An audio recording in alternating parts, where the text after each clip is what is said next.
Yeah, I'll get on and try Lego Fortnite.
So I have to text a friend, see if she wants to play Fortnite. We were gonna play this morning, but I just I was going to bed when she wanted to play. I was like, "Ah, I can't. I'm going to bed."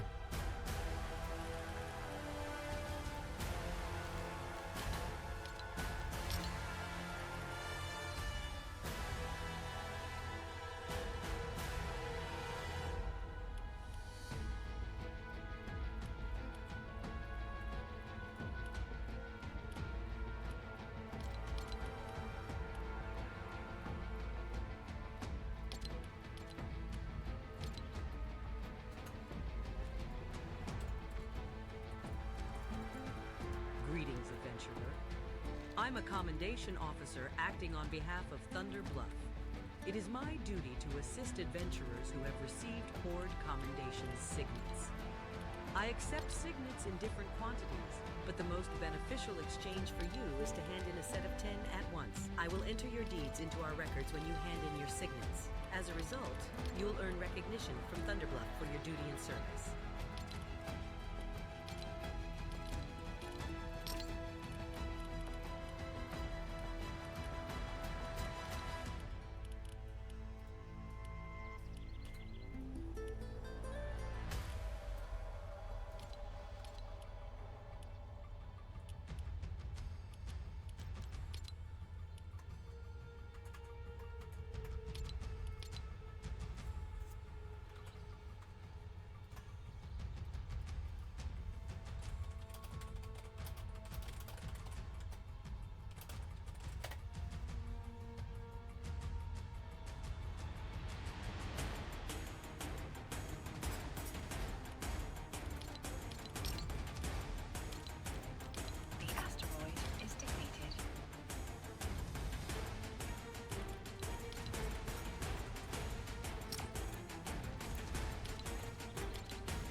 I like this song.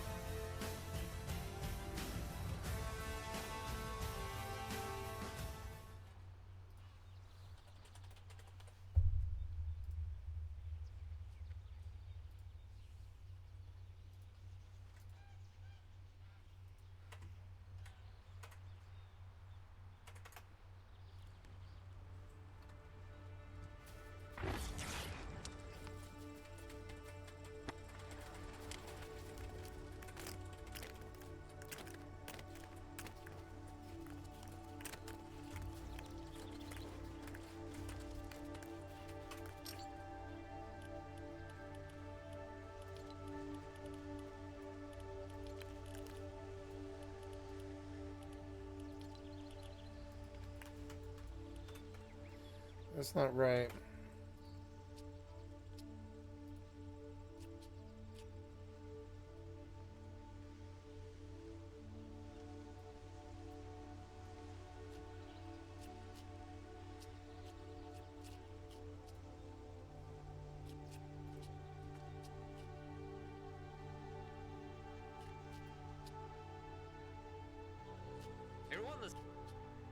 invite to party. Otherwise, you can go to more options and go to invite to party. Then open up your map. And then you can go on over to your inventory and pass that by using the R1 button. We can go to players. Now, once your friend is in the game, you can actually share a key with them under this section. So you can scroll down using the pad, go their name, and there should be an option where like invite friends it.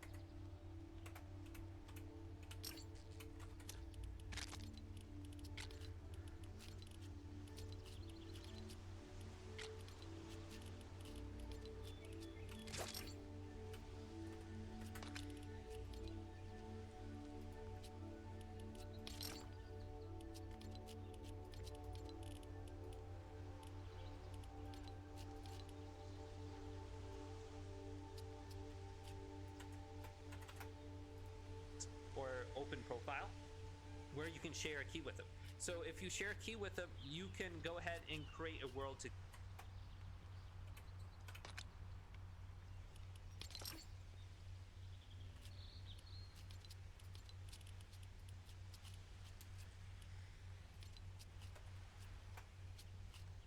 together, where if you get offline, they can continue to play in that specific world. Now you only have 7 keys, but you can press X at any point in time. It'll bring you back to your friends list, and you can invite your players or your friends to your party via that method. So you definitely want to share a key with your close friends so you can create a world together.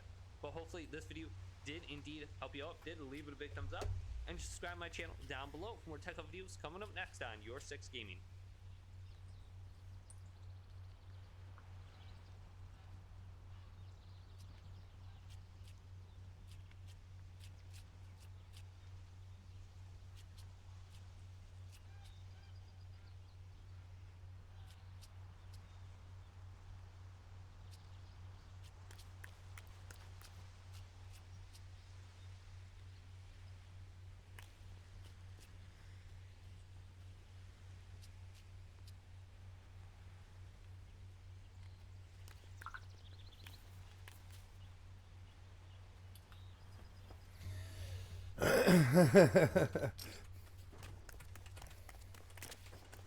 Okay, sorry, just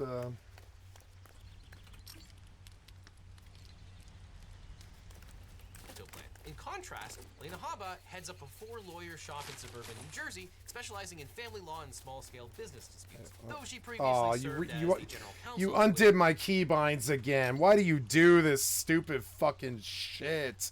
Can't you get keybinds right, you worthless fucking piece of shit developers?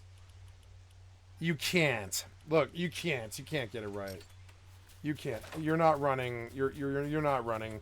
Try again, you piece of shit. Get keybinds right in 2023, or what are you worth? This is the worst experience I've ever had with Fortnite, hands down. You're not working at all. Let's go, motherfucker. Try again. You're not working. I need you to actually work. Wow, you're fucking so fail at this. Yeah, I need you to actually, like, work and stuff. Oh my god. What'd you bind it? What'd you rebind it to? It's because you're constantly rebinding it to shift. Why? Piece of worthless shit keybind problem. Fucking me up for 10 minutes every single fucking day that I've done this. Piece of shit keybinds. Fucking Fortnite keybinds. You used to have good keybinds, but you don't anymore. Worthless piece of shit keybinds fucking with me and wasting my time.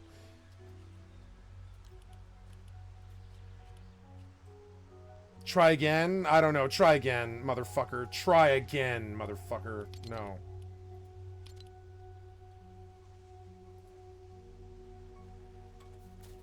There you go, piece of shit. Keep my fucking settings next time. If I wasn't so lazy, I'd go rip you a fucking new asshole on your forums. That is disgusting. How did you go live with that? Should be against the law, technically. Fuck kids like that often.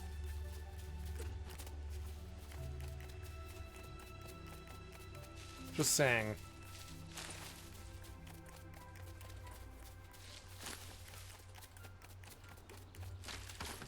Rest of it's good though. But man, you know, like I've got this thing. I've kind of got the they're not the only company to do this. You know, they're really not.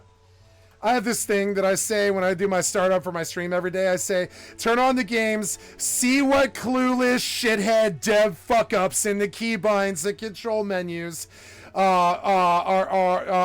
fucked up, right? Are fucked up, or die for no reason no matter what. I literally, every day I get on my stream and I sardonically check my keybinds to see how the developers are actively like plotting against me to get me killed. And I mean it. And so I check my sprint buttons when I get on, and I see what kind of keybind fuck up that idiot developer fucked up on, and doesn't matter the game, even Fortnite, doesn't matter. So, by the way, did you see what I did to solve it? I rebound my key to exactly what it was bound to. And that's how you solve keybind problems, is you rebind the keybind that you're already bound.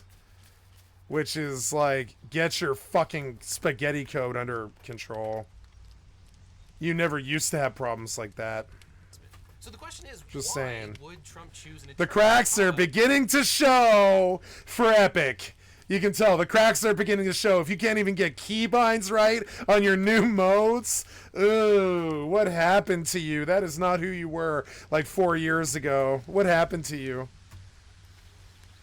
It's true. You got that skin money. You got that skin money. And you decided to just keep it rather than spend it back into the game, I think. She over this waitress for his benefit. So what's going on with this new law? Just saying. Well, a complaint was filed Or that like clueless fuck up with the keybind right there wouldn't exist.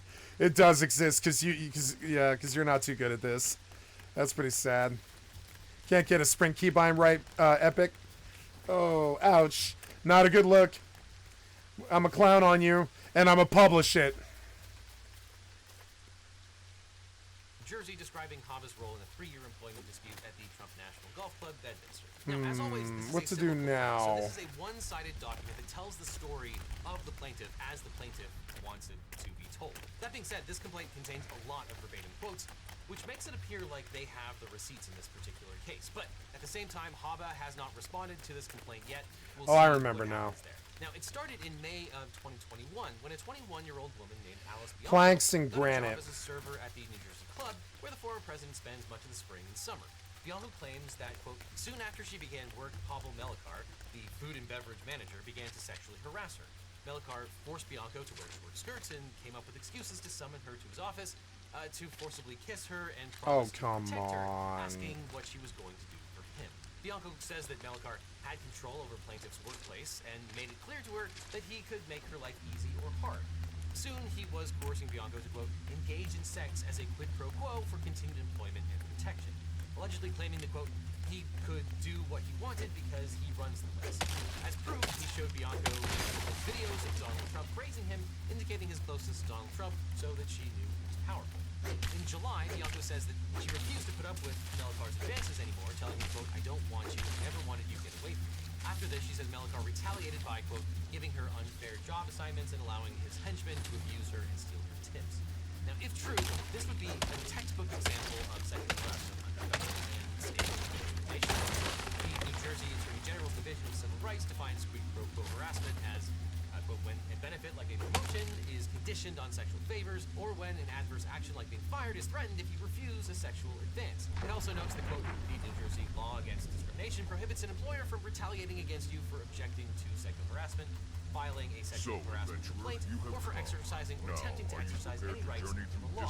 Now, allegedly that same month, Donald Trump claimed to have been harassed by Melikar, delivered a letter to a member of Donald Trump's corporate staff, describing a toxic and sexist work environment that resulted for managing from the letter alleged multiple occurrences of sexual harassment, and specifically stated that Melikar had, quote, forced a female server to perform a sexual action with him and covered it up by stating that he was protecting her while protecting her and giving her gifts silent. The letter writer said she had told the club's general manager, Dave Schusenhofer, about Melikar's behavior, but, quote, little to no action had been taken. Now, after receiving this letter, the club's human resources officer allegedly finally contacted Bianco, who hired an experienced employment lawyer.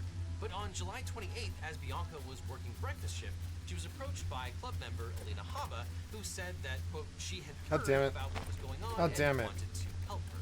How did you do that? Bianco was her friend, and that she was very concerned about her. Bianca was familiar with Hava and her husband, regular patrons of the club, who often socialized with the president. Now, Bianca told Hava that she already had a lawyer, and this is where things really start to go sideways. Because the first rule of attorney ethics is that you do not communicate directly with the party who has legal representation. You talk to their lawyer. This is not one of those things where there's a long wait. This is a hard and fast rule. But Hava continued to communicate with Bianca. Now, according to the complaint, she started by telling the younger woman, you know, you can fire your current lawyer, right? She followed it up with a text a few hours later saying, hi, love, it's Alina. Wanted to check on you. She included a link to a negative review of Bianco's lawyer saying, is this the guy? On August 1st, Bianco sent Hava a long apologetic message saying that she didn't feel comfortable firing her lawyer, but inviting Hava to consult. Since Trump has multiple lawyers, it isn't a bad idea for me to have multiple attorneys to figure out how best to handle the situation. But Hava did not want to consult. So 4 days later, Bianco climbed into Hava's matte black G-Wagon in the parking lot of the Trump Club. Hava allegedly, quote, knew all about Bianco's claims and alluded to facts that could be used to publicly embarrass her, saying, quote, with your past, maybe you can get a paltry son. Hava went on to tell Bianco, I can help you, I can protect you, and warned her that, quote, attorneys want to take control from you. Foreshadowing, Bianco probably should have taken that last sentence at face value.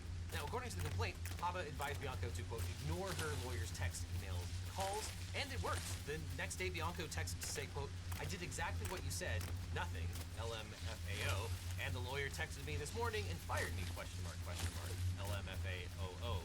I don't get it, but whatever. After that, things moved fast. As Bianco texted her new friend, quote, I love you so much, and best friend, I love you, Hava prepared to keep it. On August 11th, Bianco arrived at Hava's office to sign a non-disclosure agreement she hadn't seen, and which she'd been allowing an outside lawyer to review. The terms were not in her favor. The agreement contained a confidentiality clause which barred her from talking about the harassment she'd suffered, or even the existence of the agreement to anyone but her accountant. But the thing is, under New Jersey law, a provision of an employment contract or settlement agreement which conceals the details relating to a claim of discrimination, retaliation, or harassment is against public policy and unenforceable against a third or fourth employee. In plain English, allowing employers to silence employees about sexual harassment or workplace discrimination is bad for society because it allows employers to simply pay money and continue doing horrible illegal things. And so in 2019, New Jersey made these confidentiality provisions unenforceable by employers. But at the same time, the law mandates that any confidentiality agreement that settle a claim of workplace discrimination must include a bold, prominently placed notice telling the employee that if she violates the non-enforceable confidentiality clause, then the employer will have the right to do the same. Now, at this point in the video, you will probably not be shocked to learn that this clause was not in the settlement agreement that Hava prepared. But what was there was a liquidated damages provision requiring Bianco to return the entire settlement amount if she violated the confidentiality provision, plus pay a fine of $1,000 per day of the violation and fork over the club's attorney's fees if they had to sue her to enforce it. Of course, the club couldn't even enforce the confidentiality provision under New Jersey law, but that's not what Hava said to Bianca. And the complaint continues, stating that Hava told Bianca, quote, as long as you don't talk to anybody about this, you'll be fine. And warned, you will first need to obtain one of the files carried by the Dryads near the Rainwood Retreat in the heart of Ashenvale Forest. There is a moon well near the western bank of the Falfaran River, south of the main road, where you can fill the file. Wulan in Shadowprey Village can sell you the Expert Cookbook. You will need that if you are to better yourself.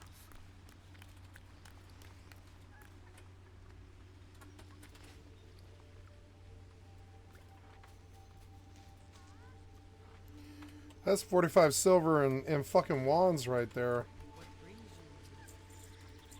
Awesome. I'm at a gold 43. Not bad. It's hard when you have to buy all this gear.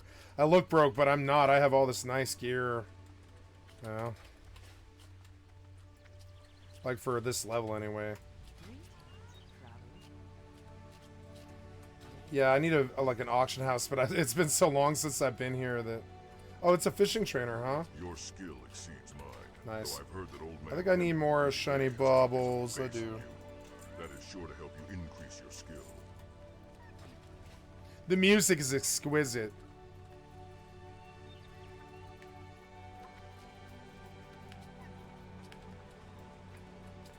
Wulan in Shadowprey Village can sell you the expert cookbook.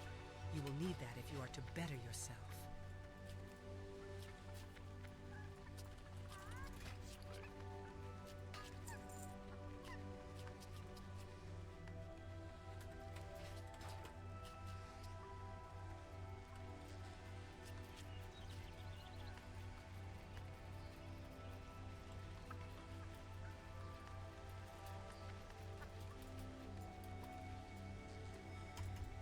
Oh, I need to be able to see my phone.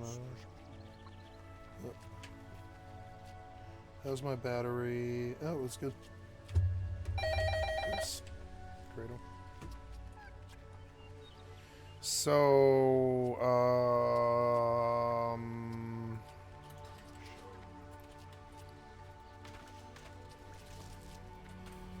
yeah, I need an auction house, and I don't remember where it is. It's up further somewhere, but I forget. What are you looking for? It is found on the lowest section of Thunder Bluff. Search near the bank. It is not far from there. Oh, I have another turn-in? I do. I didn't realize.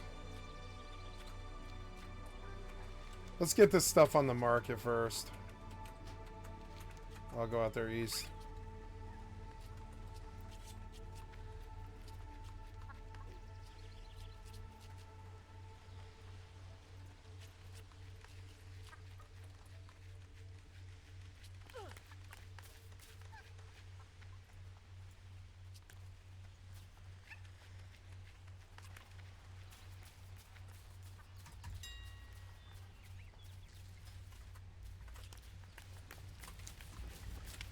Need planks and stone. Oh, here we go.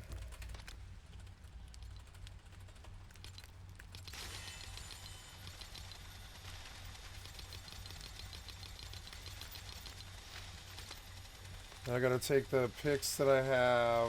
Yep. I also need. Oh wait. Wait. Take them back out again. Take about 10 of those out, and I'll make. Because I have enough planks. I think it's actually chests are the problem right now.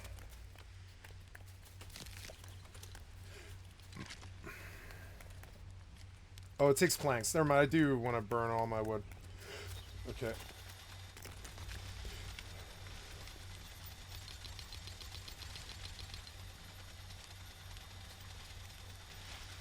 Better not try to sell her story to the media because she would owe Trump the settlement proceeds and the media would only pay about $3,000.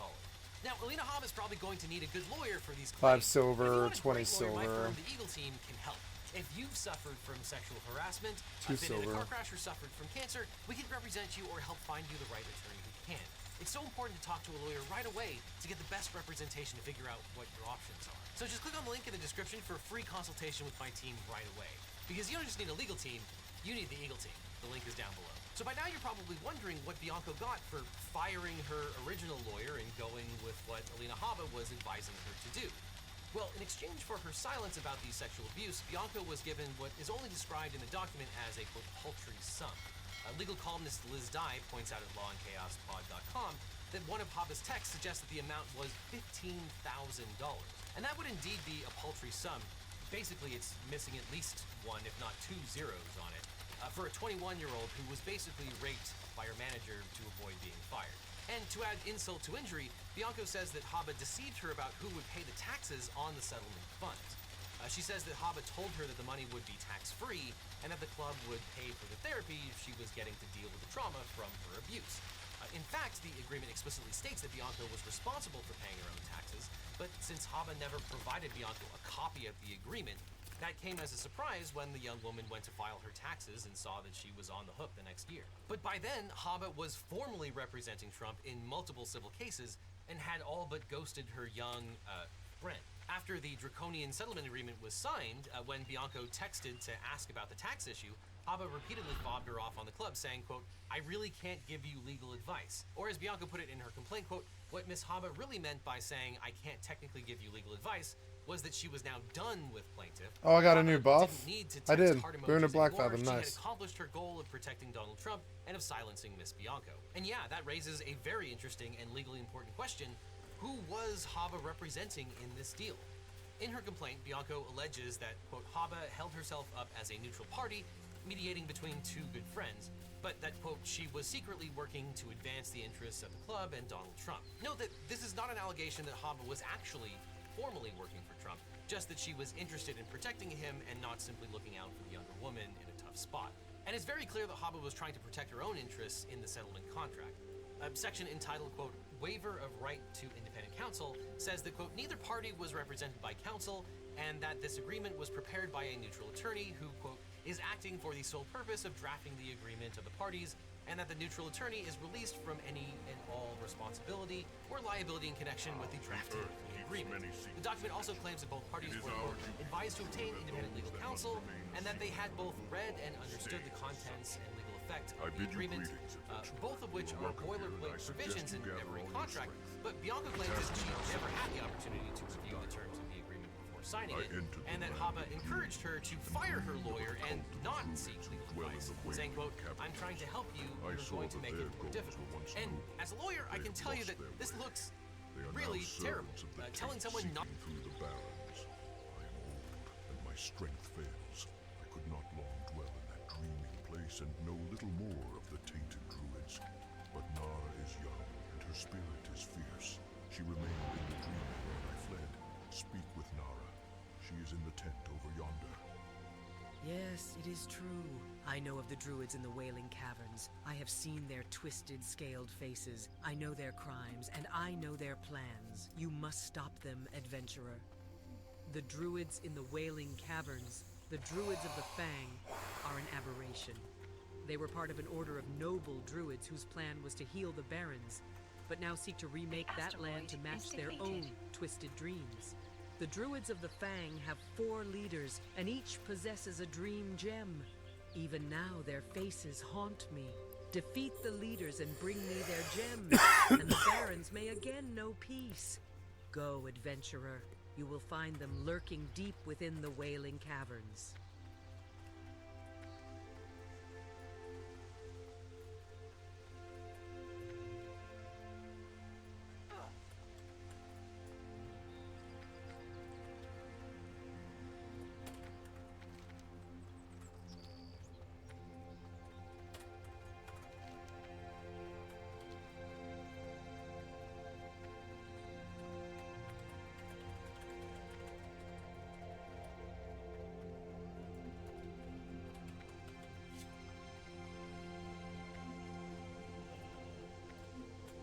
When mounted on the back of a wind rider, one sees that its reputation for strength and speed is well earned.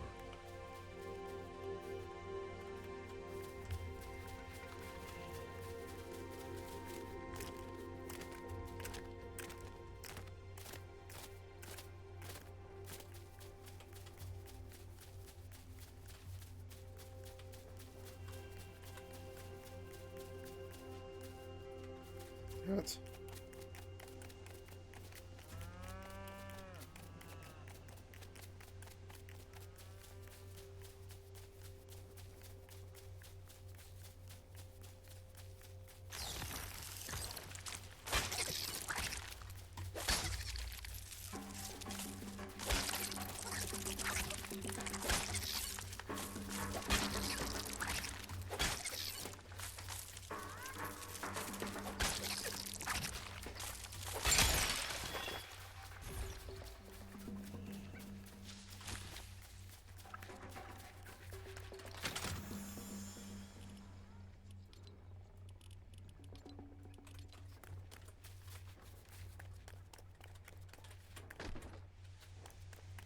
What is this? What the hell is that?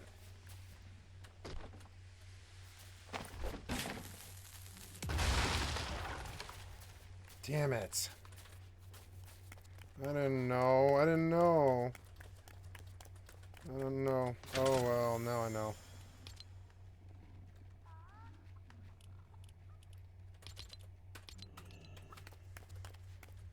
Damn it. I could have blown the house down, but I didn't know.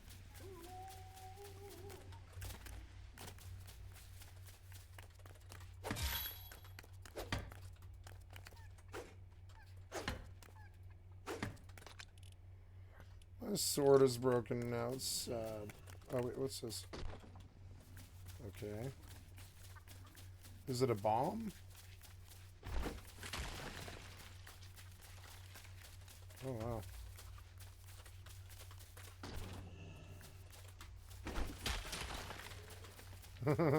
It does damage.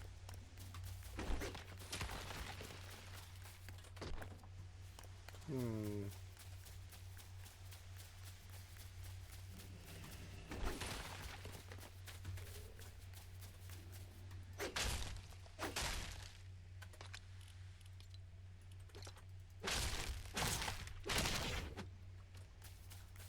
Nothing, huh?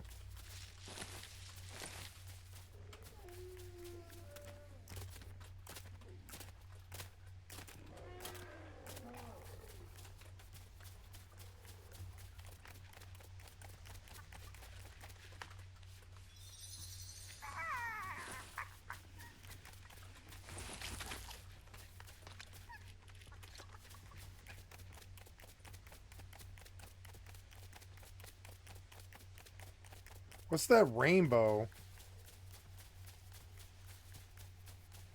I wonder if that's something good. Kind of feels like I should go to it.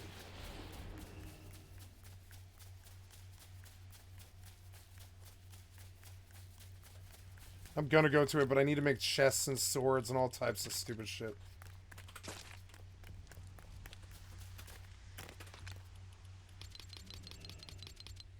Fuck. I don't know. Yeah, put that there. There, 30 planks will do. Gotta make a fuck ton of chests.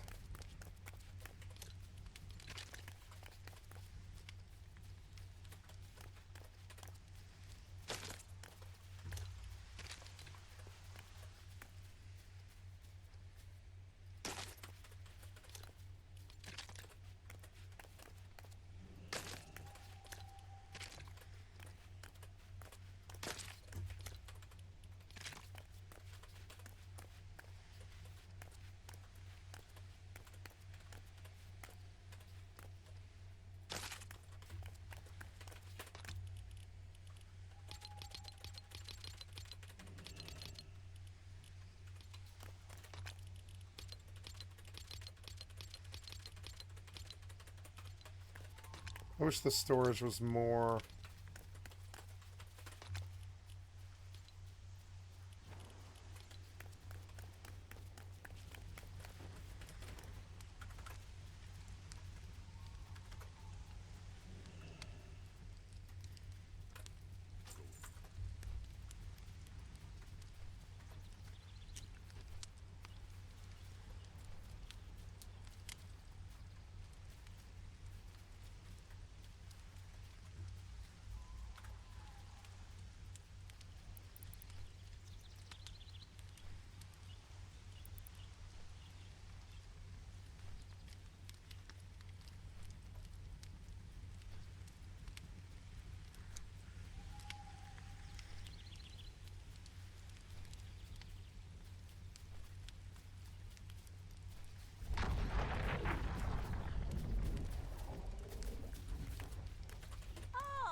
Am I out of planks? I think I am.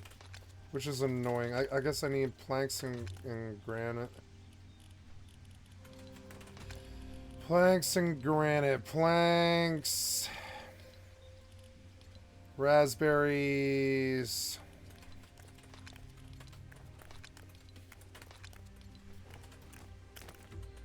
Oh, I'm out of axes, am I? I thought I wasn't out. Am I out? Yeah, I'm probably out. Fuck, am I out? No, wait, I want that. Ah, there's my axe. Yep. Okay. Let's chop all these trees and...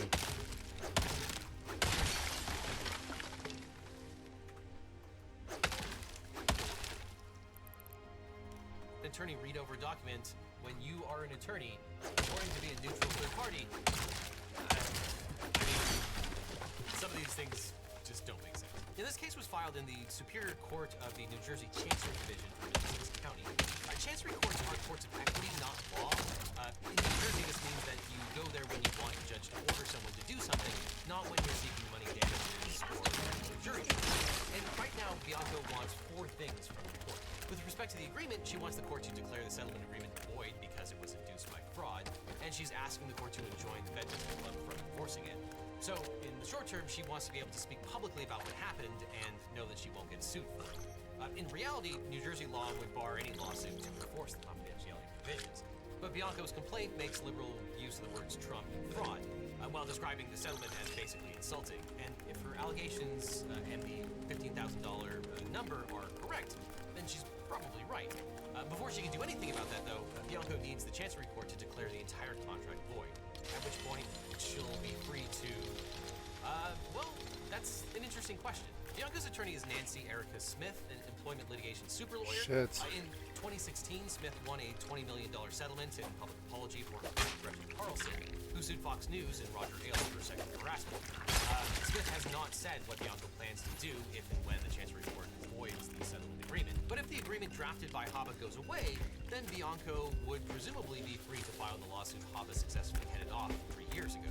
And this time, Bianco won't be settling for $15,000, though she's asked the Chancery Court to let her keep the money since she was the party who was defrauded in this transaction. Bianco is also requesting that the court refer Haba and her law firm Haba Medaio and Associates to New Jersey's Office of Attorney Ethics. In a supporting motion, Bianco says that, quote, Haba violated numerous ethics rules, encouraging her to sign an agreement favorable to Trump, which contains illegal provisions silencing her. These violations include communicating with a person who she knew was represented by counsel while actually representing the interests of an adverse party, telling Bianco she was neutral when in reality Haba and her firm represented the interests of the club and Donald Trump, encouraging Bianco to fire her lawyer, telling Bianco that retaining another lawyer could jeopardize a settlement, and talking Bianco into agreeing to illegal penalties for the illegal NDA. Now, asking a judge to refer an attorney for discipline is not a normal remedy that you sue for, but judges in New Jersey do... Superb. And just as I was about to lose my job too, I will see to it that Gazlo gets this gift immediately. Thank you, adventurer. Nicely done, I say.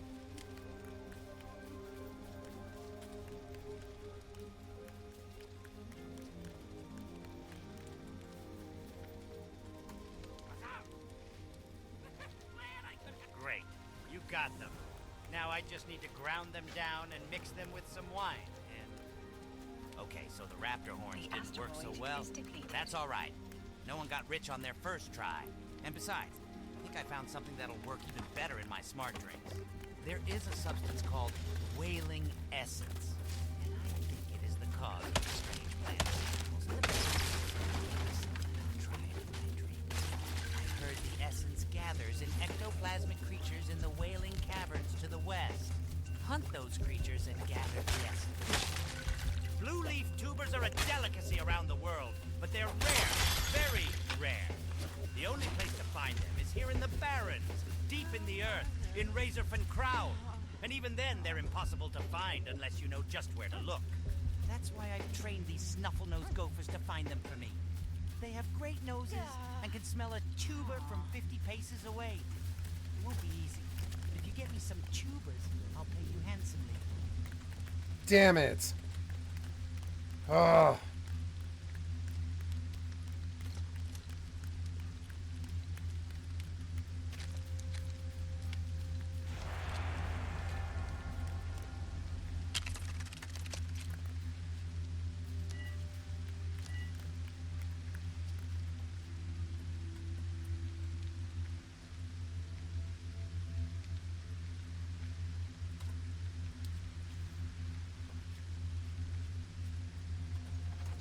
Director Riddlevox put me in charge of the Union's Shredder development program. Few months on the job and I'm already in hot water. I could use your help, adventurer. The venture company set up a small research facility far to the north of here, southwest of the Sludge Fen. I don't know very much about what they're doing, but did manage to discover that they're experimenting with something called a samoflange. Now, what the heck is a samoflange? Well, whatever it is, I want to examine it, so I need someone to go get it. I obtained a copy of their control system operating manual. You should be able to figure out how to disengage the samoflange from it. The venture company stole many of the best goblin minds, but from time to time we get the opportunity to steal some back. A while ago, the venture company outfit in the Stonetalan Mountains hired Lorenzo Wrenchwhistle. No. Their other engineer, Ziz Physics, was so taken aback by this, he pleaded with me to find him new employment with the Tinkers Union. I set him on a few tasks, but he might need help. Maybe you could look in on him for me. He's stationed at the western edge of Windshear Crag.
Every time I use my middle mouse button, it like breaks my fucking screen. It's so stupid.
Damn it.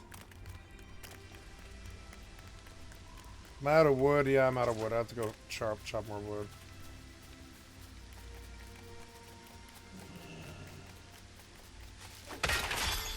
Damn it.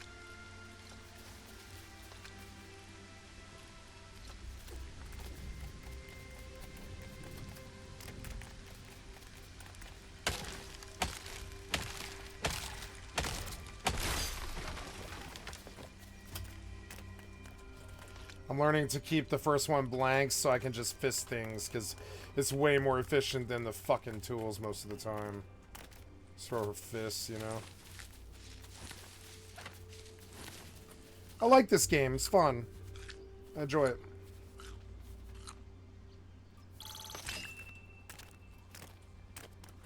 That rainbow thing is gone, huh? Yeah, I didn't go to it and now it's gone.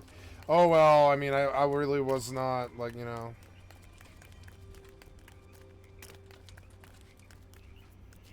So now I gotta get up on the roof and fix that final roof problem. Damn it. I don't even know how I'm gonna get up there, maybe. I don't know. There.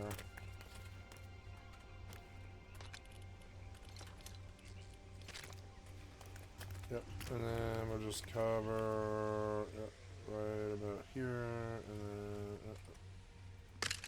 yep, and there's a good roof, right? Oh, thank God. Alright, so now what? I'm out of axes, but I can make swords.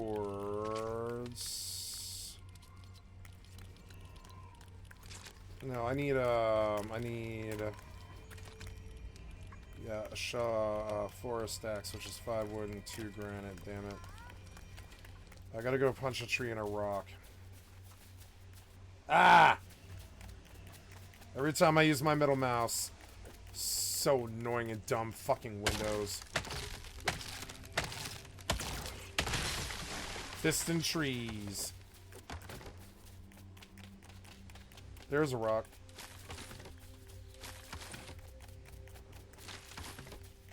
There's a lot of rocks.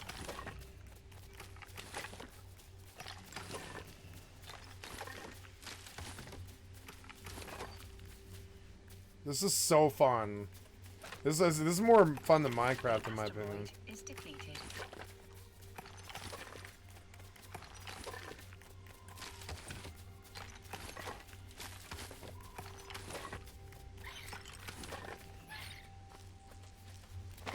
Ah!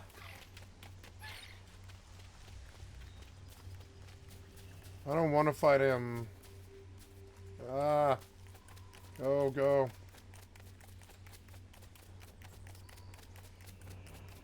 I have a weapon.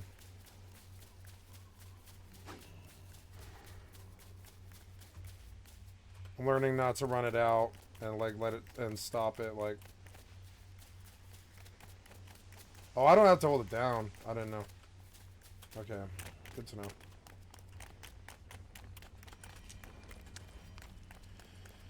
Okay, so first thing we do is come here and make forest axes, well, one of them anyways, yep, and then a short sword.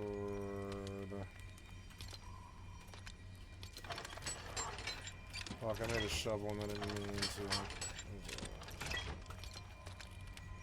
Okay, so there's a sword. I need another sword, but I need more wood for that. But let's load what we have so it burns.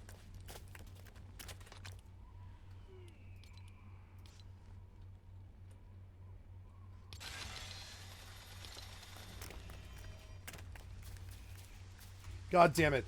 Every time I middle click, I'm on top of the top right of the screen. Is so annoying.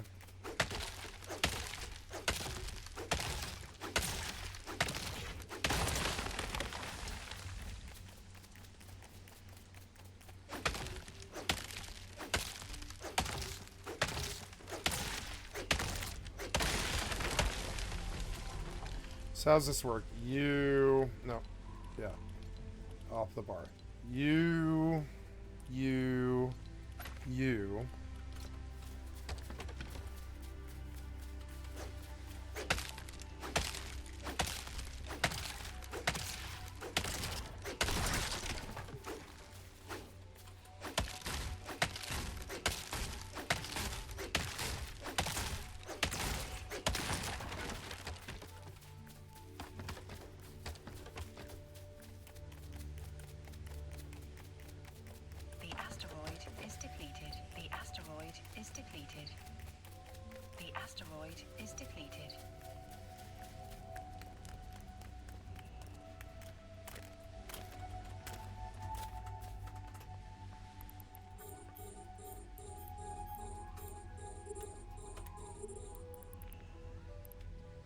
Appear to have the power to refer attorneys for discipline, and those referrals are treated with more deference than complaints made by members of the public.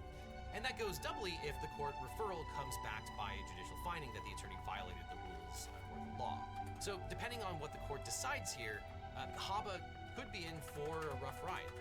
Bianco's complaint spends 2 full pages listing the rules of professional conduct that Haba may have violated. At least I And caught it. broadly speaking, she's alleged to have communicated with a represented party, violated conflict of interest laws, and made false statements to induce Bianco to sign an adverse settlement agreement. Those first 2 items on that list are not necessarily likely to interfere with her ability to practice law, but if the court finds that Haba made false statements, the penalty could be a lot more severe. New Jersey's attorney discipline system involves 6 levels of punishment. The first 3 are admonition, reprimand, and censure. Now, as far as I'm aware, Haba has no prior disciplinary record, except for being sanctioned in court a whole bunch of times. And so, if she's found to have committed one of the lesser ethical improprieties, she'll probably get off with a nasty letter. But if the court and the Office of Attorney Ethics find that Haba made false statements or committed outright fraud, she could wind up with a more severe sanction, such as a suspension from the practice of law for at least a little while. And there's still the question of whether Haba was actually representing Trump or God just damn trying it. to get in his good graces Just by get- making just- the problem go away. And the answer to that is we don't know at this point. But since Haba has put in writing and gotten her law partner Mike Medallo to notarize a document saying that she was definitely not acting as a lawyer here, she's probably not going to be able to claim attorney-client privilege for any conversation she had with regard to the settlement agreement, which is going to make for some very, very interesting litigation. Now, all this talk of a lawyer who allegedly took advantage of a 21-year-old server who didn't know any better has me wanting to donate to some charities to offset all of this terribleness. If only there were a way to know which charities were worthwhile and how to maximize my donation to do the most good possible.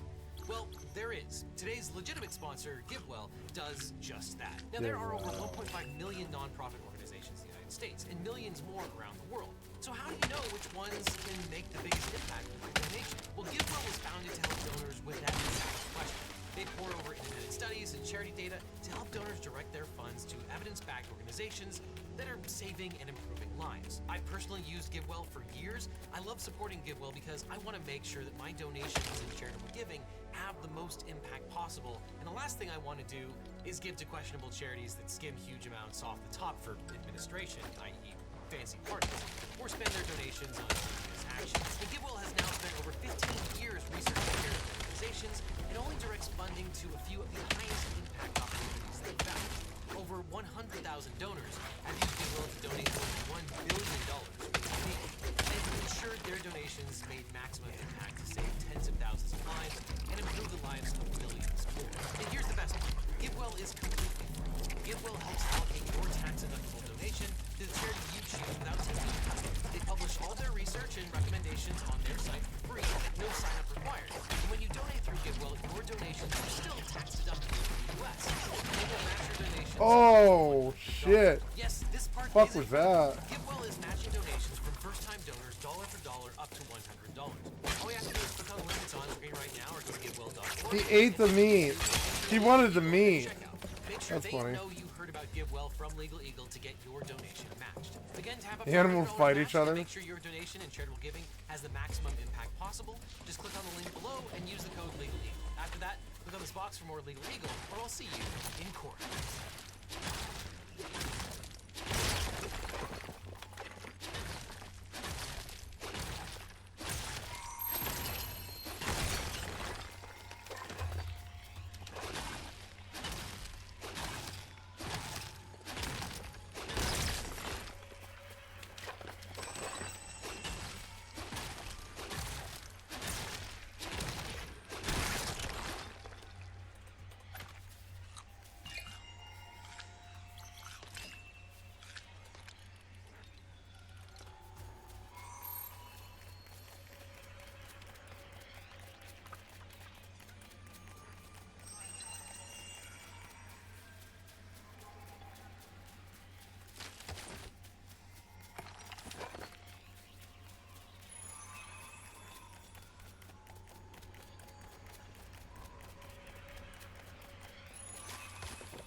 No one helped me, huh? What's the point of the fucking town if you guys don't help me? You're just eating my food, you're living in my fucking town, you're not defending me while I'm AFK. What's the point of you? Where'd my shit go? Where was that? Oh god. Oh, no, there we go. Yeah, how did I die there? That's the same. I should have rest.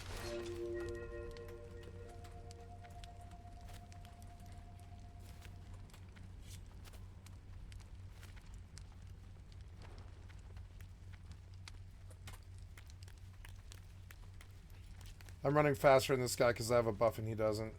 It's awesome.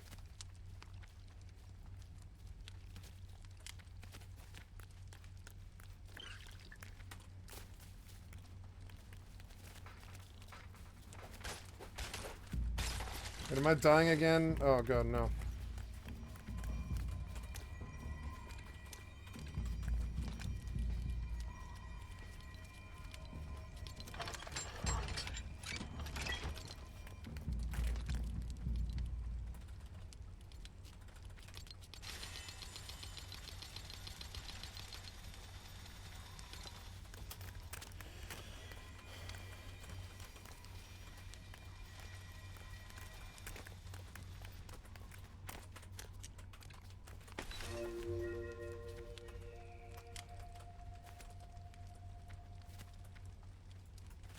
Oh, I missed it. Damn it. It's alright. That's what I get for AFKing.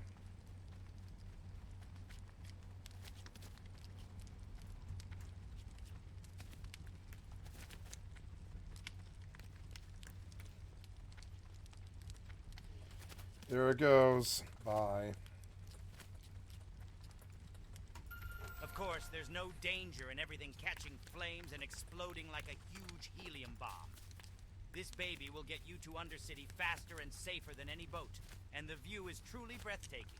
Speaking of breath, smoking is not allowed while on board the Zeppelin, and fire spells are banned from being cast during the trip. Come! Take a trip to the wonderful, gorgeous tropical jungles of Stranglethorn. That's right. You two can be spending your time sunbathing by the crystal blue waters, while I stand here in this unbearable heat with nothing to look at but my brother Freza all day. Enjoy your trip.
Uh-huh. Oh. Uh-huh.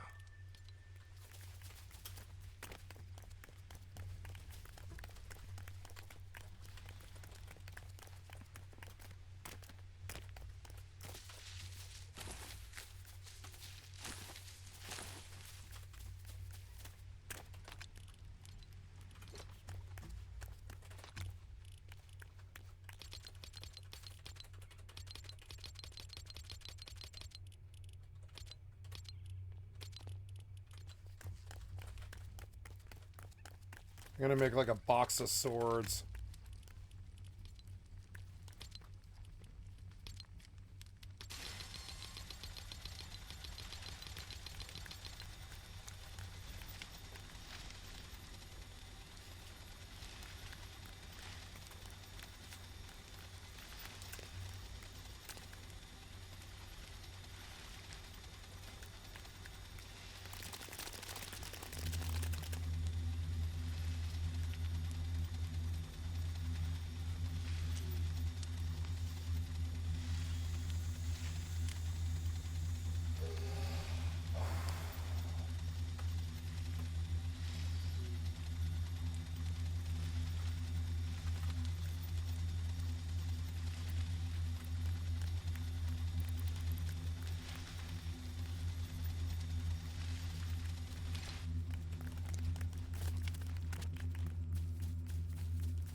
I'm gonna keep a bottom line of swords because they break way too fucking easy, and then I'm gonna make the rest into fucking axes and fucking tools and shit. I'm gonna put the shovel away because I haven't seen a use for it yet.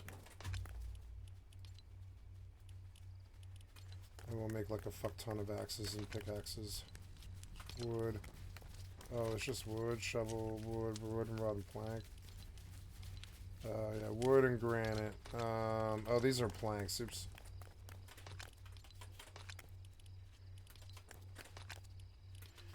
I suppose the milk could help. The milk is actually better than the, like, yeah, the food should remain there and the milk should be on my bar. And I wonder how much of it I can stack.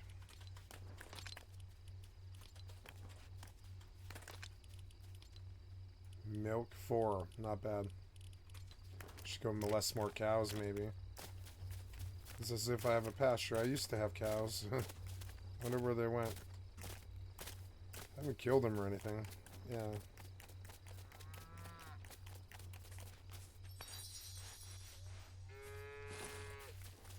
Milk.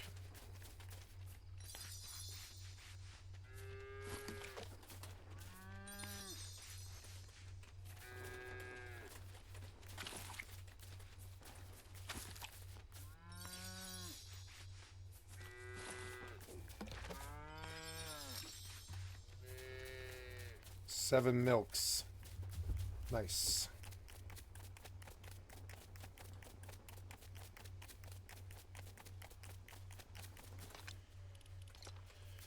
Now, the planks have to go away now. Planks, and then... Oh yeah, let's go see what it is to upgrade the village more.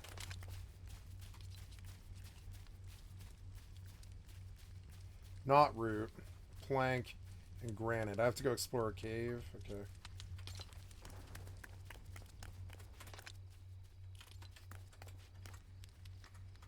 Let's listen to something else.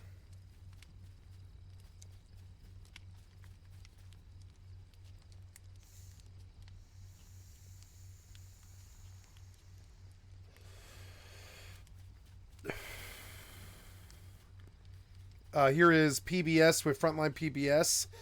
Thank you for the excellent content from my stream. This is called The Discord Leaks. Yeah, PBS. Oh, really? As a damning Air Force report is made public. 15 airmen are now being disciplined in the investigation of accused leaker Jack Texera. A special investigation with the Washington Post into the alleged leaker. Talking to Jack's friends, the internet was a huge part of his life. He's working in this highly sensitive facility, safeguarding the nation's secrets, and then he hops onto Discord, and it's a racist, paranoid, anti-Semitic free-for-all. It's like he's living this double life. The chat platform. This was a problematic pocket Fucking on our service. idiots. We don't want these people on Discord. And the national security failures. Should the military vetting process have caught all of these aspects of this person? We don't want these The people vetting on system Discord. is pretty robust, but it's not perfect. Oh, There fuck were you countless guys. missed opportunities, and as a result, we have one of the worst leak cases in modern times. Now on Frontline, the Discord leaks. This program contains mature content which may not be suitable for all audiences. Viewer discretion is advised. It started on the online chat platform Discord. A post by a person known only as Luca. Oh my god. Classified U.S. intelligence documents. One batch after another. Documents labeled top secret soon spilled onto social media. That's when it made headlines. Top secret documents about the war in Ukraine have appeared on social media. Investigations are underway into the leak of classified Pentagon documents. The Pentagon is dealing with the fallout from the worst leak of U.S. national security intelligence in many years. Top secret documents show Ukraine's air defense vulnerability. After this hit the news, we're trying to figure out A, the extent of the leak, and B, obviously who leaked it. We were looking into Luca, trying to find traces of him across the web. Sam Oakford is on the visual forensics team at the Washington Post.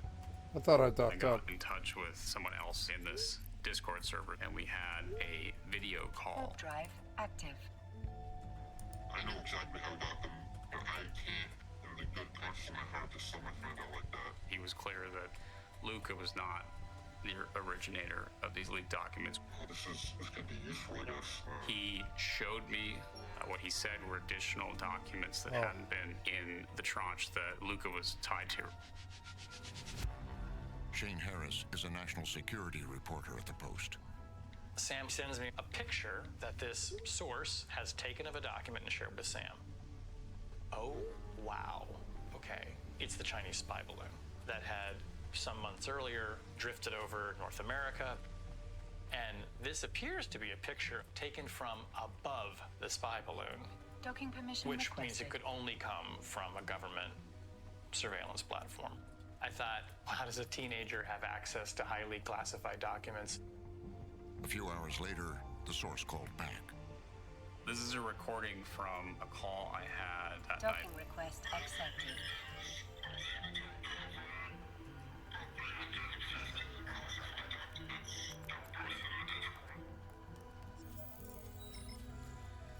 That's when this story started.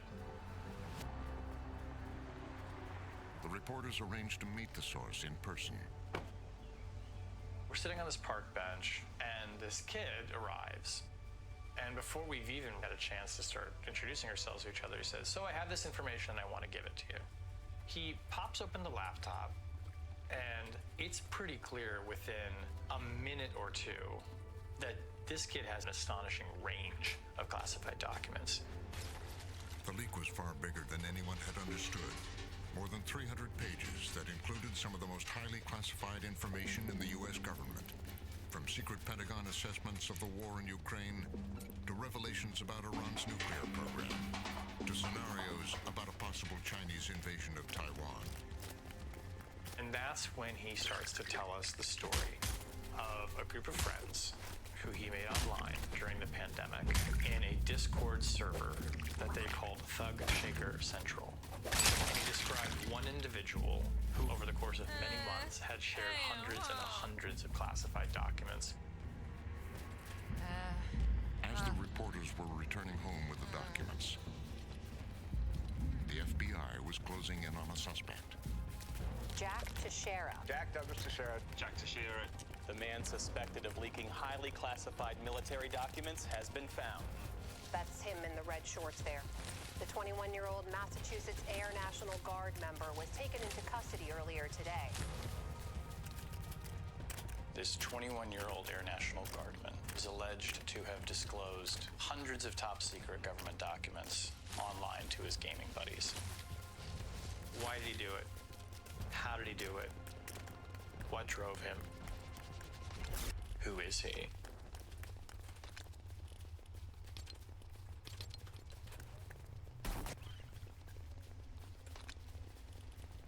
Over the next 6 months, reporters at the Washington Post would investigate Jack Teixeira's world. It largely played out online. Our whole team was working on this, creating networks basically of people based on their social media profiles because they interacted in some way with Jack or someone he was connected to.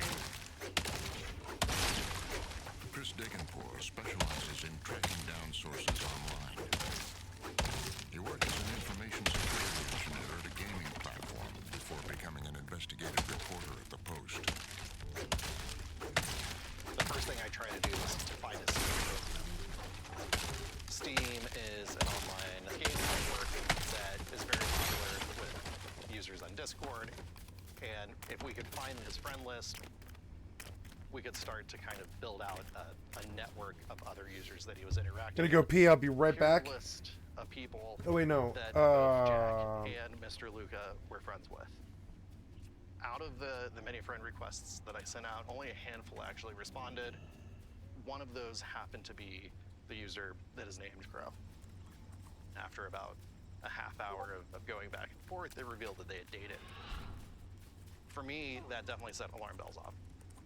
What are the odds of, one of the first people that kind of replies to my random friend request the day of happens to be someone that dated Jack. It seemed astronomical that that was actually happening. But her story checked out. In a series of contacts with Crow, the Post reporters began to find out more about her and her relationship with Jack Teixeira. They met online. They were very close during the pandemic. I get the feeling that when she's telling this story about Jack, she's speaking as somebody who also went down some very deep rabbit holes and went to some very dark places. On the internet? She became a neo-Nazi because of people she met online. She wants to tell her story as somebody saying, look, I made bad choices in my life. She agreed to go on camera if we used her online name and her whole face wasn't shown. She said she no longer has anything to do with the neo-Nazi movement. God damn No, right. I don't believe any of that anymore. I realized as time went on Do that people those like that views really were change? just inherently false. But before then, I realized that it was potentially going to get me killed to stay in those communities. Is that fear the reason that you don't want to be identified in this interview? Partially, yeah. I don't think anyone would seek me out to hurt me, but it's better to be safe than sorry. Crow says she met Jack Teixeira online. I think the first time I remember encountering him, we were on a server about guns and gear and like Russian stuff. And I think I asked him some Russian questions about what he was stuff? talking about, because as much as I like guns, I don't know as much as some of these people. And it got to a point where like I trusted him quite a bit. What were some of his just general political views of the day? He was patriotic. He liked America.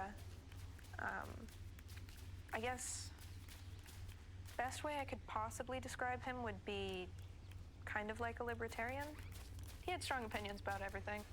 He was not a neo-Nazi, but definitely conservative, really supported like gun rights. Sounds like normal people First to Amendment me. rights. It's weird. So it was definitely a plus to me that he was fine with my beliefs. He texted me this big, long, emotional thing, asking me to date him, telling me that I was like the last part of this dystopian world that he liked. He knew everything about my life. Crow says they never met in person, but they had an online relationship for about a year. I think in front of his friends, he kind of put on this front of, oh, I don't really care. Way more typically masculine and conservative. I think he wanted them to think of him pretty like highly. But when you're one-on-one with him, he was much more of a genuinely like sweet Yeah, sure. person. Yeah, he's really sweet He down loved inside. dragons and dinosaurs and stuff. He's not a Since he was neo-Nazi. kid, he always wanted He's to ride a sweet. dragon. He likes Lord of the Rings, so that makes him okay because but he's still a neo-Nazi. The fuck are you talking about here? It's like it's kind of childish, but you know that was a side of him you never really saw when you. yeah, they're all Dwight Schrute inside. Jack Teixeira's family would not speak on the record, but the Post reporters were able to piece together an outline of his childhood. Teixeira grew up in Dighton, Massachusetts, a tranquil corner of the state. You see family photos of him when he's little. He looks just like a typical, ordinary little kid. Seems to come from a big family. Here he is playing a game online. He looks about 6 years old in this picture. He was obsessed as a young kid with military weaponry and hardware and World War II airplanes. He was a bright kid by all accounts. In middle school, he made the honor roll. We understand he's reasonably close to his parents. He lives at the home of his mother and stepfather, but he's also close with his dad. We know that in middle school, he started playing Call of Duty and Grand Theft Auto. Of course he did. Online. And it's all their fault. He gets to high school, and it seems like maybe this is a period where there's some significant change in his life, and he starts to have problems. It was a With time Call of he was Duty. to talk about when he began dating. And the N-word. And hate. There were many late night calls where he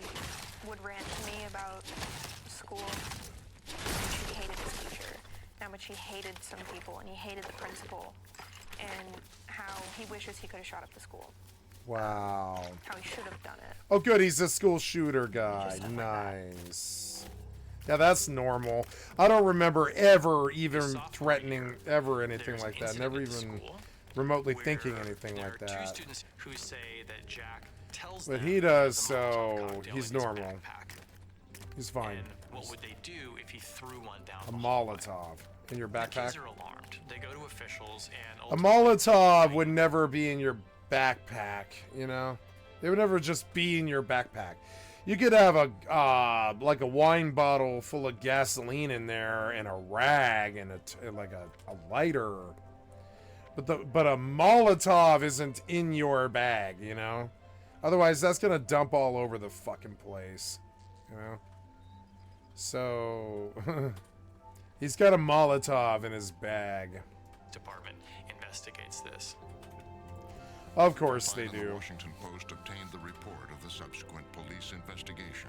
Yeah, it turns out he was always a neo-Nazi piece of shit threatening to blow up schools and shoot up kids and all this, but he's totally fine. We totally dated on Discord for a year, and then he gave away all these state secrets. He's so awesome. There are witness statements that a number of the students give that document all of these things that they say that they've heard Jack say. Now, why am I here and not over there? Threats that he's Wait, made about what? killing black people. What? Now, how did this happen? I guess I must have gone the wrong way. I think I did. And he tries to say I was just talking about a video game. Yeah, in a video game. Ultimately, Jack is suspended from school for 1 day and required to take a psychological risk assessment Of course before he is. returning to class. Oh, a risk assessment, yeah. That's gonna We stop wanted to him. build a place where you could game, talk, and ultimately belong. So we built Discord, and you loved it. By the time Teixeira got into trouble in high school, the chat platform Discord was surging in popularity with gamers. You made Discord into a home, a place for you and your friends to hang Not out. me. I've never done that. Discord was started in 2015. Like, my vent was active with between 10 and 25 people trying to raid. This shell has an inner glow as if it's... But I've never, ever... Oh, I guess I did use Rust Discord for sociality for a while. But it was only incidentally because I played so much Rust, you know? It wasn't because I liked it. And I got away from it in the end. As you see, I don't like sitting around on VoIP talking to people I can't see that much. I used to enjoy doing it, but I don't like, it's not my favorite thing anymore. I'd rather be able to see the person, honestly. I'm that way. I have something called, I have a mild like phobia about, it's called telephobia. I don't make outgoing phone calls. You'll never see me make an outgoing phone call or anything like text people, but I don't do outgoing phone calls, and it's just part of the Asperger's, and like it's not a fear per se, but it makes me uncomfortable to not be able to see the person. What if we built from scratch an amazing voice and text chat experience for people that play multiplayer video games? One of the reasons it makes me uncomfortable is it was formative for me. I was sitting there with my old clan, my first clan on Rust. That was me, Lucky, Dog, Patrick, Big Junior, and Daltaru. And one day Trump comes up, and I'm like, oh yeah, I'd never vote for Trump. And they were like, almost the entire Discord call was like, oh yeah, we did. And I was like, wait. Okay. And I was like, wait. Like, you guys are Republican? And all three of them were like, yes. And I was like, no fucking way. And they're like, Kat, we're from small town Pennsylvania. What did you think was going to happen? And I was like, yeah. And this is one of the reasons why I've always sort of disliked phones and all that. And I mean, I was good with that crew for another whole year. You know, it's not like it mattered to me, but it does make me uncomfortable a little bit. People that I wouldn't ever be around, you know, wouldn't ever, like, I mean, like, I'm sorry. Now, I've been around a lot of right-wing Republican people. I have no problem with doing that. I'm talking about, like, voluntarily for a social group that I hang out with every single day. I would not voluntarily ask for that. Now, the last crew I was with in real life, two of them were Republicans, but all the rest of us were liberals, and it didn't matter. None of that mattered, right? In real life, I don't think it matters much usually, but on the fucking Discord, it does to me a bit. Like hanging around those people when they were like talking about Trump and shit. I was like, yeah, I can't relate. And they were like, really? And I was like, yeah, man, I don't condone it either. I'm like, yep, and I don't approve either. I said it, but I was like, I don't mean it. I don't mean to piss you guys off, but I'm just, that's not my vibe. Sorry. I'm an intolerant liberal. I don't like it either. Intolerant liberal, I would say. But at least I'm honest about it, and I don't say it to their face, and I don't make a thing about it, and I've never lost a friend over it. Well, yeah, no, I've never really lost a friend over it. I have many friends who are right-wingers. No problem. And that's never been an issue for me, but it's just for an inner circle or somebody that I hang out with every single fucking day, it is not a choice I ever would have made. No, no, no. And I'm the most intolerant leftist. I'm the most intolerant leftist you'll ever meet in terms of certain groups and factions I don't want around me. And my inner circle's like that.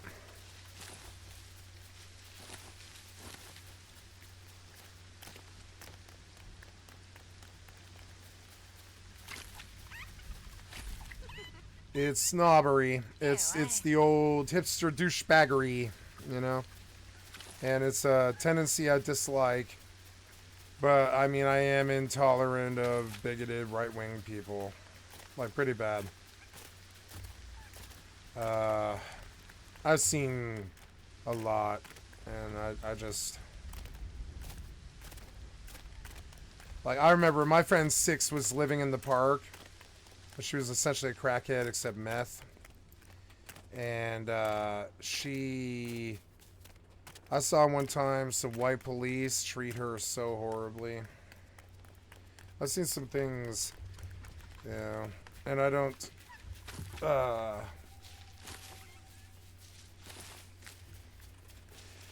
don't condone it, don't want it around me, not okay with it, don't want it. Not even the jokes about it. Not like snide Democrat jokes about the helping like Mexican or something like that. I don't even like that shit. I'm pretty ultra left-wing liberal. Like, you know. Intolerant, I would say. It's one of the reasons why I don't go around a lot of people. Or, you know, suffer them around me, you know. Because I don't share that with them. I don't share the tolerance of it with them.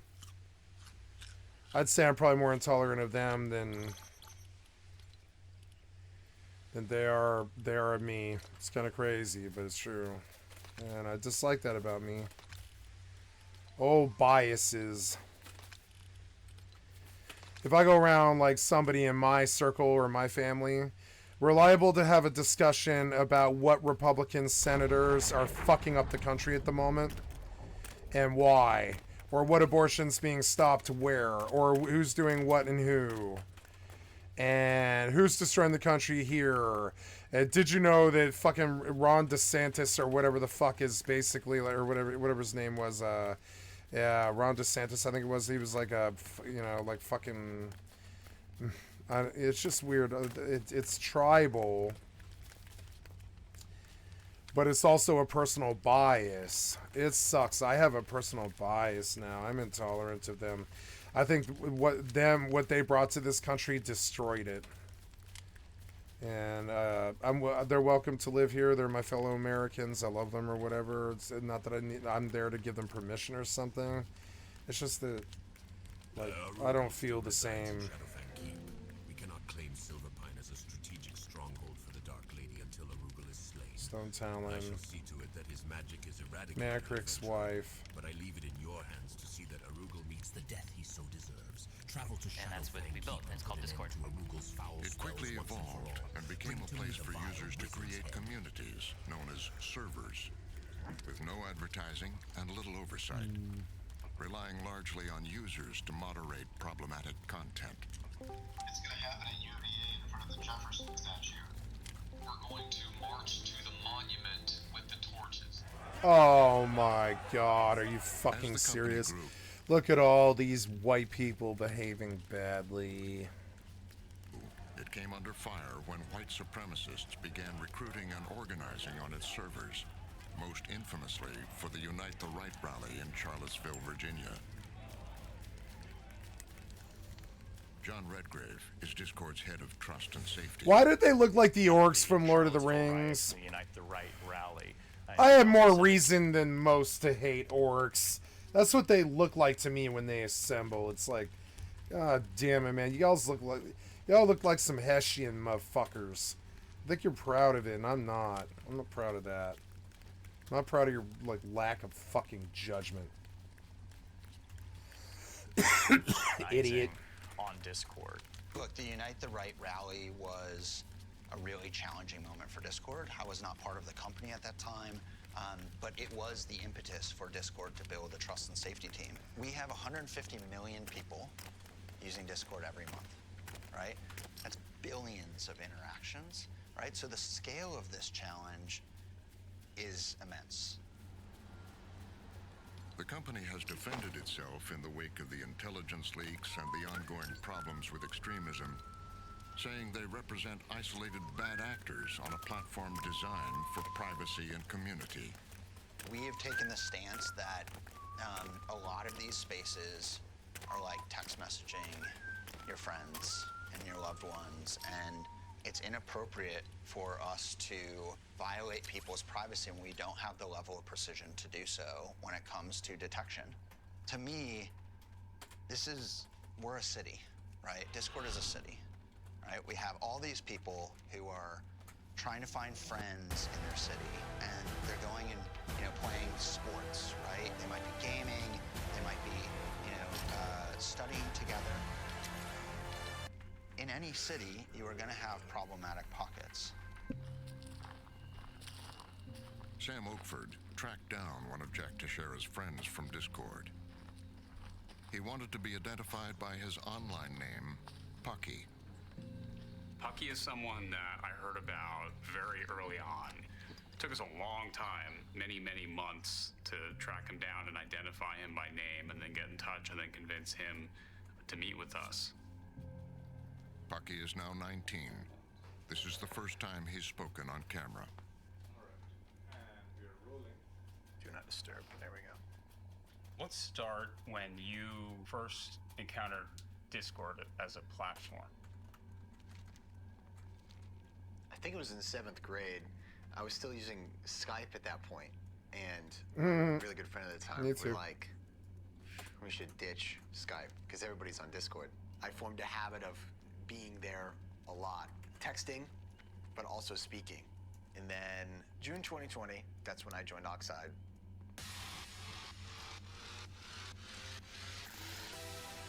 Oxide is a YouTube channel featuring Russian guns, body armor, and military hardware.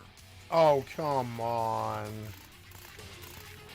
Viewers who like the content can then join a server on Discord, Oxide Hub, which in 2020 had thousands of members. Oh my god, it's a right-wing fucking cesspit. So we were just all online playing games. So yeah, it's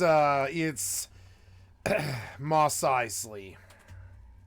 So I searched for other places to be, and then that's what brought me to Oxide. And Jack was there, and we hit it off personally. I remember him being, he was a cool guy. Oh my god. Fucking internet idiots. I don't like this guy. And the number of coronavirus cases jumped by nearly 5,000 here in the United States over the past 24 hours as testing has The only expanded. word you guys could say was Teenagers hoax. have really It was lost out when it comes to disgusting. peer relationships. It was during the early days of the COVID pandemic that Jack Teixeira's friend group was coalescing on Discord. Charles says he was around 13 when he met Teixeira on Oxide Hub. He and one of his parents agreed he could be interviewed on the condition his identity be concealed, and we use his middle name. I moved to a new school and it had shut down immediately due to COVID restrictions. Just hold that for a second. Actually, you can put that in your pocket. I had no friends and was locked at home. That's always good. Because I was locked at home, that led me to Discord. And Discord is where I eventually met Jack Teixeira. And after some time, you know, you play so many games with someone, you have so many good moments with those people that you kind of form a bond with them.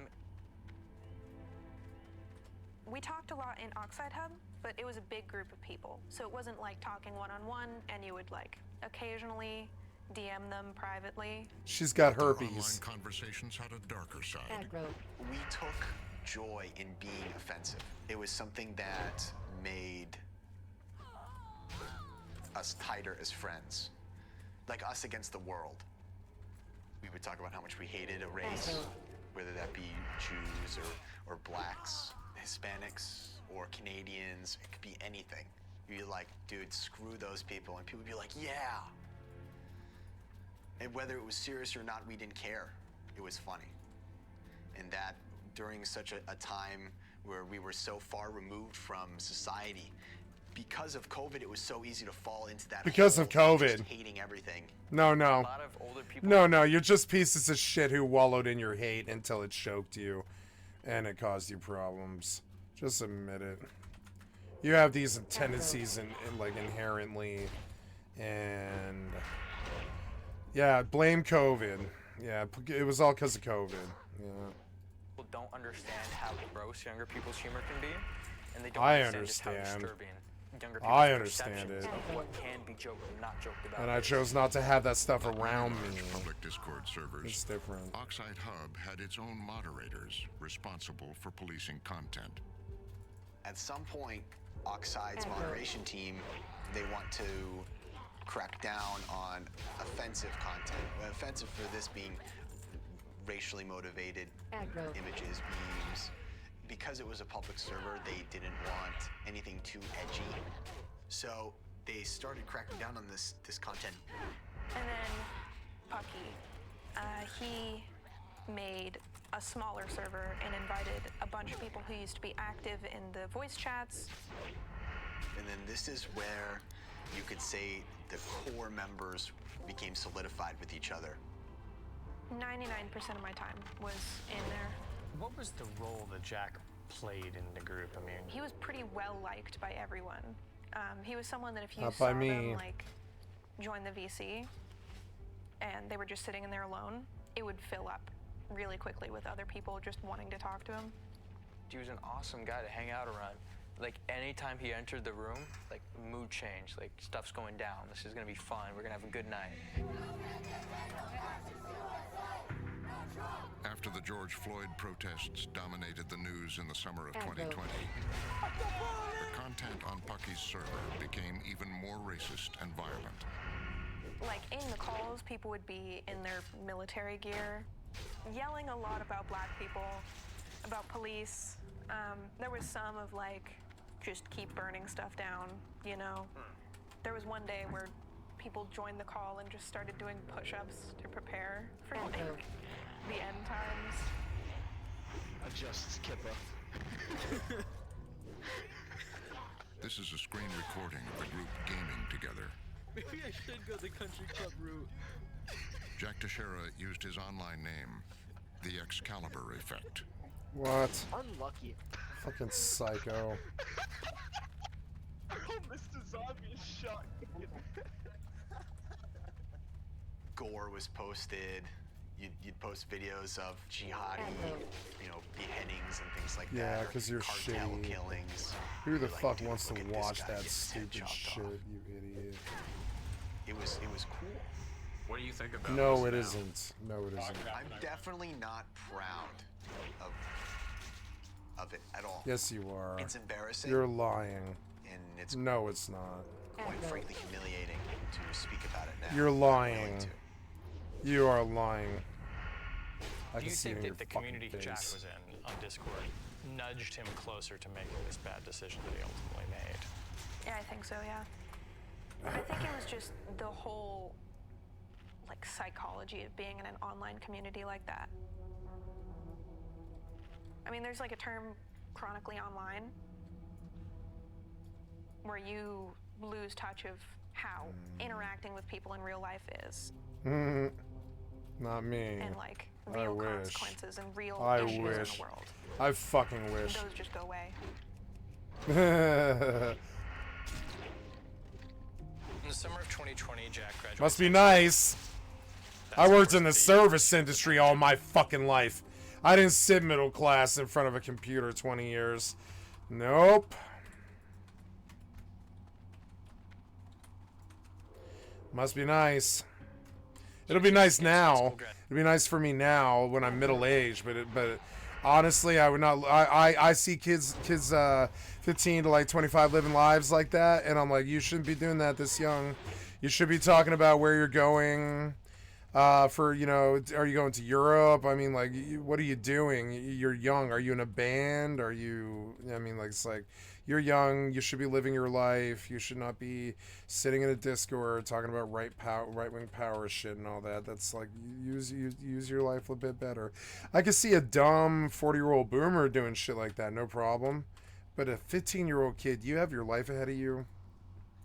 As he's off to basic training at Lackland Air Force Base. Whatever. He goes on to start taking the coursework that he needs to become a cyber transport specialist. It was a low-level IT job, but it required a security clearance and a background check. He was a little bit worried they were gonna, in their interview, bring up, hey, we found this Discord account, or we found this Discord server.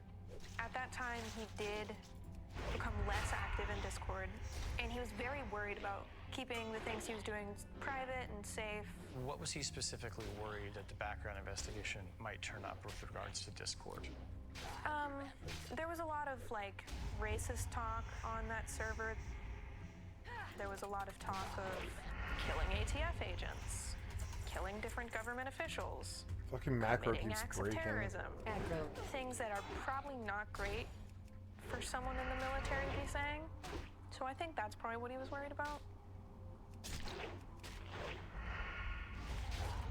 But Teixeira was investigated and ultimately approved for security clearance by the Department of Defense. What? One big question we have right now is, how did Jack Teixeira get a security clearance? So, I mean, if we're looking at Jack Teixeira... Because you're desperate for IT nerds. That's why. Comments, the memes, the imagery, and the fact that he ultimately is accused of I don't know why they would know his personal life like that, frankly. Now, what happened here? Oh, I don't know why they would know his personal life like that, honestly. From, you know, I want to know the leftist view. Why would they ever know his personal life like that? Why would they go to that extent where they would ever know what his Discord was like? That's disgusting. Why would they ever know that either? I have no desire to fault somebody in the government for this. I fault the kid for this, you know? Or I imagine he's probably my age, actually. Like, fuck it, I fault him for this. Like, I don't, you know, I don't, like, I don't fault the government for not catching that his Discord life was like this. That is not something I need them to do. I don't want them to know. I don't want to go back and slap the government's hand afterwards saying, why weren't you monitoring his Discord content? That is Discord's job. And to a lesser extent, like, I think whatever, the FCC, I think to a lesser extent, you know, but not to the, like, not to the sort of tip that we're looking at here, where it's like, I don't think it's anybody's job. I don't think it's anybody's job to go monitor if he has right-wing content in his fucking Discord or not. You know? I don't fault the government if they didn't catch it. I don't know why they would, you know? And it seems weird, like, I see these government fucking like, these fucking government mouthpieces being like, oh, we didn't catch it. And it's like, why would you want to catch it? Why would you know that this guy's into this stupid-ass, like, inane shit? You know what I'm saying? Just, the shit is just gauche as fuck. Let's say you're raised Southern with, like, or whatever, like, let's say Midwestern or whatever, with, like, some kind of white sensibilities and mannerisms, and you believe certain things or whatever, but, like, don't rub it in people's fucking face. And why would the government ever monitor their Discord either? Like, the problem with this is people are too fucking loud, and they think that their fucking virus of hatred is gonna spread or whatever. No, just shut up and like, keep it to yourself. Is this whole room gonna kill me? Yes, it is. He's running already. Oh my god. Well, I killed him anyways. I can't believe what's happening here. Can I get out of this now? Let me out of this, damn it. No. I have been stuck here for so fucking long. What was this? Kill this guy. Oh god. Stop. I can't. Please stop. I can't. I could not move for fucking 65 seconds or something. Why would you make it that long? Wow, this is so fucking far. Oh my god. Whatever. Like, why was I stuck there for that fucking long? And what can I do about that? I can't do anything about that. I'm a rogue. I can't do anything about that. I should have killed the guy on me first. I was like, it'll wear off in 5 seconds. But no, it was like fucking 45 seconds. There should have been red flags along the way. The Department of Defense declined to give an interview or answer questions about Jack Teixeira. A Pentagon review found that there wasn't a single point of failure in the leaks, but said improvements were needed. Hardcore is so scary to me. And how classified information I see all the stuff that could happen in hardcore like this, and you're like, what the fuck? What do I do about that? How am I supposed to know to avoid that mob? You know, how am I supposed to know? Like on hardcore, I would just die right there. There's nothing would stop it. I'd be like, oh, okay, well, I'm stuck here. Maybe I better put Will of the Forsaken on my bar.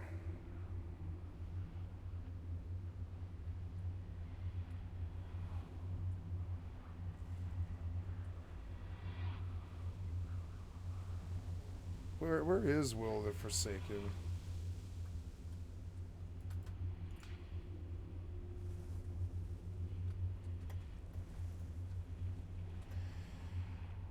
Charm, fear, and sleep. It wouldn't have got me out of that. There was nothing that was going to stop that. That's what scares me about hardcore so much. It's like, that was kind of unreasonable.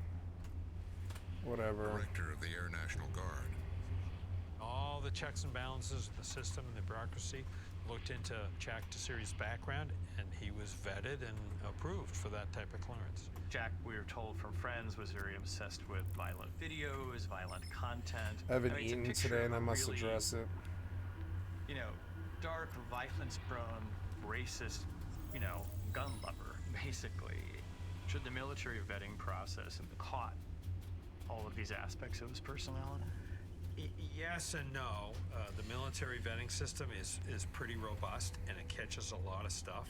He was a young high school kid, took a test, did very, very well on it, and so yes, the system vets and finds a lot of the things, but again, there's probably some reason why he did very, very, very, very well on it. That's probably crooked and fucked up. I'm guessing. I mean, maybe I'm wrong. I'm gonna bleed him this time. He won't be able to fucking run. I'm not letting him run this time. Aggro. Fuck. so annoying. Oh my god, it's gonna happen again. Kill this guy.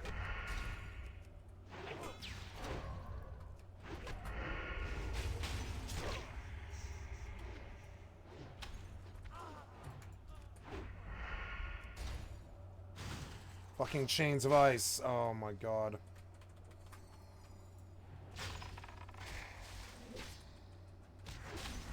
I'm dead again. Whatever. Oh, wait. No, I didn't kill him, huh? I didn't kill him. Did I get it? No, I didn't get it, did I? Stupid map. Alright. I'll go back. It's not that bad of a run, actually. See how annoying this shit is? Since the Cold War, the security clearance protocol has involved extensive interviews with people who know applicants well, in real life. I've got to kick that. You can't really know Jack Teixeira unless you've also looked at the amount Gotta of time learn he's to spent not online, because use it's a my energy huge on part mages. of his life. So they have this blind spot to Jack Teixeira, right? They don't know all the things that he's Keep saying. 50 energy at all times. I'm gonna learn it.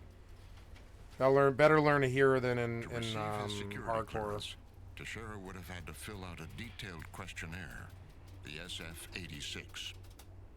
This is the current SF-86, 136 pages long.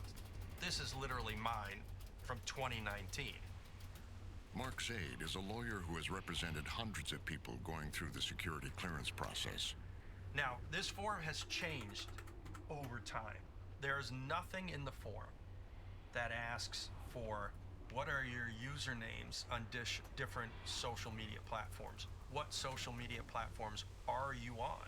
The government had no way to do a predictive analysis of the risk that it was adopting in granting him a security clearance. So let me present some instances from his background when he was online.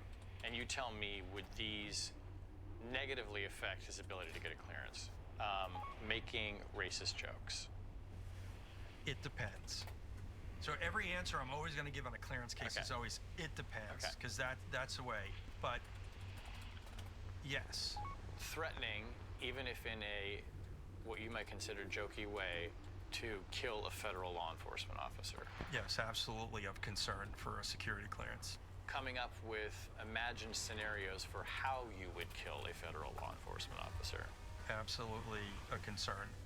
You know, if that very simple question, what social media sites are you on, had been asked on the form, and one source from that social media site had been obtained, he might never have gotten a security clearance. He might never have gotten a security clearance.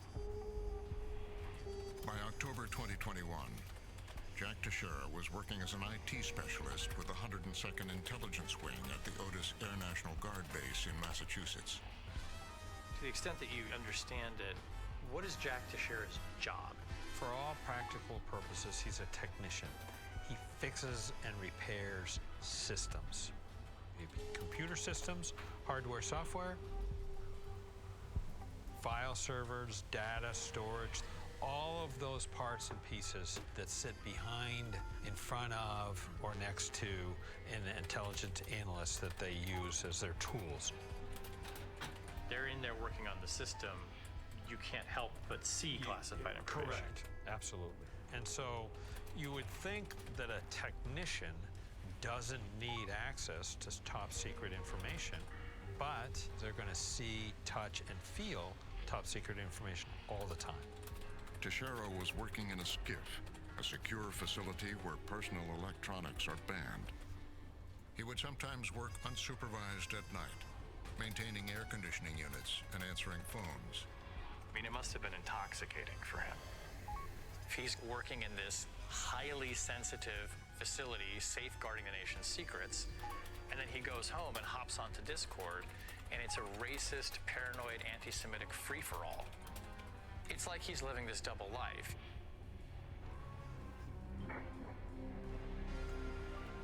Around this time on Pucky's Discord server,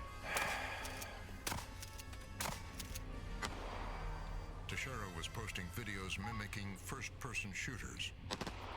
One video threatened violence against Jews and black people. Jews scam, rape, and I'm acting. I was there when it was posted. I remember it being posted, and I was like, what are you shooting? That out of the ordinary, or was that something that... That sort of rhetoric was common. All pretense aside, right? It was racist, but if you were in the know, it was funny, and you were included. And you're talking about your politics, were they sort of conspiratorial? Yes. You know, Jews rule the world. This was huge in the pandemic. The vaccines, like all these companies, they've got Jewish CEOs. We can't trust it. So is Jack is one of the people talking about this? Definitely. Bucky says he now regrets the anti-Semitism, hate speech, and conspiracy theories.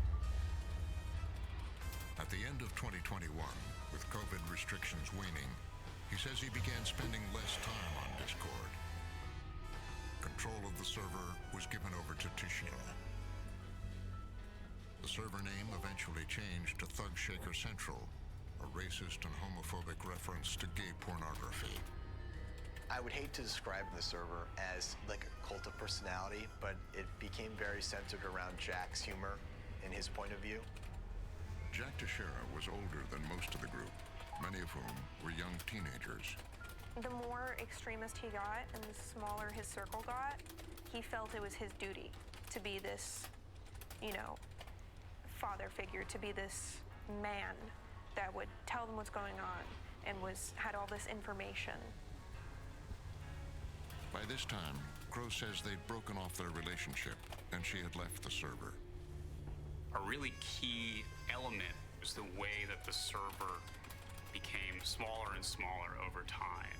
And it wasn't only that there were fewer people in it, but there were certain types of people who made the toxicity levels rise and rise.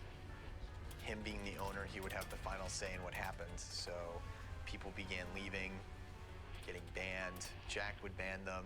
It wasn't like silencing people because we thought their opinions were bad. It was, this guy isn't